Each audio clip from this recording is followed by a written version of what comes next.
Facilities damage control.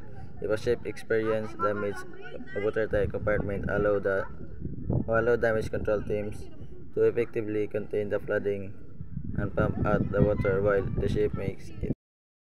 Reducing financial losses. Sinking or significant flooding can result in substan- substantial financial losses for the ship's owner, including costs related to repairs, loss of cargo, and potential legal liabilities. Watertight integrity on the ship refers to ability of its hull compartments to prevent the ingress of water even in the face damage. External pressure maintaining this integrity is crucial for ship seaworthiness, preventing sinking, protecting cargo and personnel, and avoiding pollution. Preventing pollution.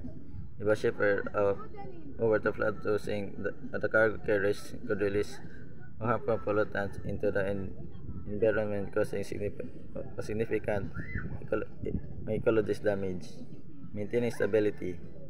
Watertight integrity ensure that a ship remains stable and afloat even if it encounters damage of or severe weather condition.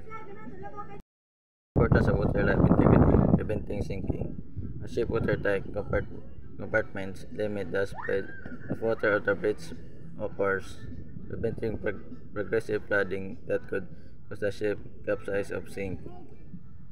Protecting crew and cargo. By limiting flooding, watertight integrity helps protect the crew and the cargo from the danger of water ingress, including including cold temperatures, running risks, and damage to equipment and goods.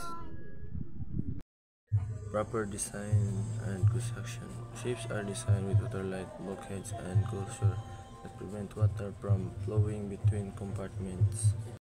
Disenyo ang mga barko na hindi may bulkhead na hindi tinagusan tubig at mga pangsara na pumipigil sa pag-agos ng tubig sa pagitan ng mga compartment. Regular inspection and maintenance. Openings such as doors and hatches must be regularly inspected and maintained to ensure they remain watertight. Regular inspection at pagpanatili. Ang mga pagbukas tulad ng mga pinto at mga hatch ay dapat na regular inspection at pagpanatili upang matiyak na manatiling hindi tinatabla ng tubig ang mga ito. Crew training. Crew members should be trained on the operation and maintenance of waterline closure and on how to respond to flooding situation. Magsasanay sa crew. Ang mga membro ng crew ay dapat sanay na pagtakbo at mamatili na hindi tinatagusan ng tubig na pagsara at kung paano tumutungo sa sitwasyon ng pagbaha. Damage control procedure. Ships should have damage control procedure in place that address how to respond to flooding, including closing waterline closure and activating pumps. Mga pamaraan ng pagkontrol sa pinsala. Ang mga barko ay dapat magkaroon ng pamaraan sa pagkontrol sa pinsala ng lugar tumutugon na kung ano tumutugon ng pagbaha. Kabilang ang pagsasara hindi tinatagusan tubig, magsara at pag-activate ng mga bomba. Examples of watertight features. Number 1. Watertight bulkheads, vertical walls that divide the ship into compartments, preventing water from spreading between them. Number 2.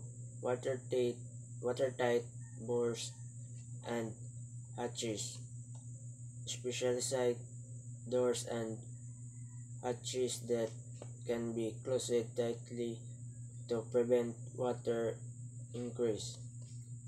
Number 3. Watertight closures. Other devices such as pipes and vents that can be sealed to prevent water